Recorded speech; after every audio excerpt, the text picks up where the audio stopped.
I'd like to, if I might, extend this just a bit. Let me offer you some information. When Ronald Reagan came into office, the United States was the largest manufacturer of finished goods in the world. It was the largest exporter of finished goods in the world. It was the largest importer of raw materials in the world and the largest creditor nation in the world.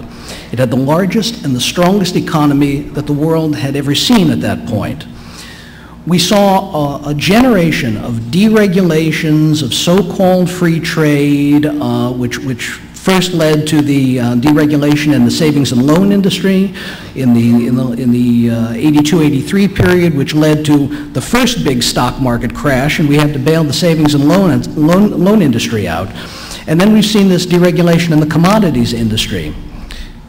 President Lincoln talked about labor and capital, and he said that what was more important, the stronger of the two, was labor before capital, that you need to do something to invest in labor because it will be the generator of capital. I mean, these last 30 years of deregulation, this discredited trickle-down theory, what we're watching happening unto today is, as far as I think anybody can be concerned, the final nail in the coffin of this discredited theory. What we've seen, I don't mean to take up a lot of time, there's a little bit of information here I think is really valuable about this issue about tariffs and trade. I'm not suggesting, and I don't think Senator Obama is suggesting, that you need to go back to the days that were before the Reagan administration, but it's instructive to know from 1787 to 1935, we had a tariff in the United States at around an average tariff of 35%, went about as high as 45%, went about as low as 25%. The average import tariff in the United States now is 2%. Now, you know what happens if you want to buy a car in China? You know what the import tariff is in China right now? I know what the import tariff is here. But do you know what it is in China? It's 21%. So if you're going to talk about what you're going to do with balancing these issues out, I never said, Senator Obama has never said, do away with NAFTA, thoroughly renegotiate it. It is something we have to revisit and look at in the finer points to see where it's working and where it isn't. It's sensible to always revisit policies that may or may not be working, to revise them and make them work for a new generation. Kevin, how would you respond to that? Okay, well, brief as possible? It's very interesting, and I agree that history is important, but it's not 1787 or 1935 today. It's 2008. The world is Take a look at today's markets. Different today. And what's more, at the time that Ronald Reagan came into office, there were billions of people living in abject poverty in China and in India. There was a military dictatorship in power in this country and in most of the countries of this region. There was famine and disease and death that unfortunately still persists in Africa. Most of the world was living in abject, horrendous poverty. Today that is not the case. And that did not come from protective tariffs in the United States. That came from opening up markets from the United States outward. And yes, that's going to mean evolution of economies. But today, the United States doesn't have those numbers in terms of manual labor, because the United States is now the leader in innovation, the leader in technological innovation, the leader in medical innovation. These things have shifted, and they took place during a time of deregulation during the Clinton administration.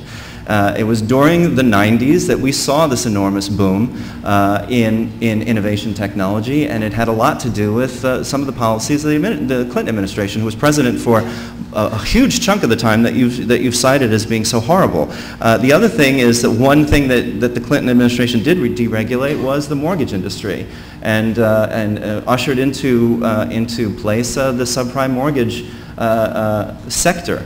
And it was the Democrats in Congress that actually fought every effort in the last 8 years to try and roll that back. So yes, I agree that we have to revisit regulation. I think, yes, we have to revisit, I mean, the size of the calamity that we're facing today is so huge that we don't even know where to begin until it hits bottom. But I think that if we spend all of our time trying to argue that this is the end of trade and the end of free trade and the end of capitalism, I think is a bit short-sighted, despite the history that we're reviewing. I've never suggested that it's the end of free trade. Okay, good. I mean, if we might. 30 seconds? Okay, just 30 seconds. What I think is important, rhetorically important, is these framing devices.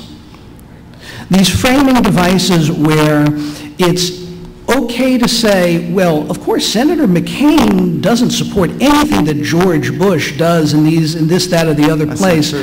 Voting 95% of the time with George Bush's policies, but oh, by the way, you know, the Democrats did this and President Clinton did that. We're talking about Senator John McCain and Senator Barack Obama and their policies. And we're trying to stay focused on that. So framing this in some other way to talk about the policies of the Clinton administration, I'm not here to defend the policies of the Clinton administration. I'm talking about a generational period of deregulation that has led us to the collapse that is happening right now today. 30 seconds. Okay, and the Clinton administration was right in the middle of that. I guess there was a big black hole in that description. But, and that's true about what you said about John McCain's record, and Barack Obama has voted with his party leadership 100% of the time. Barack Obama has never, in his very brief career, taken on his party leadership in the state Senate or in the United States Senate once on any important issue. And I'm not sure what that proves. That's absolutely true. And particularly at times where we're dealing with tremendous fallout from partisan back and forth, as a citizen, I looked at what happened in the Congress a couple of weeks ago with the rescue package, and I was a bit embarrassed.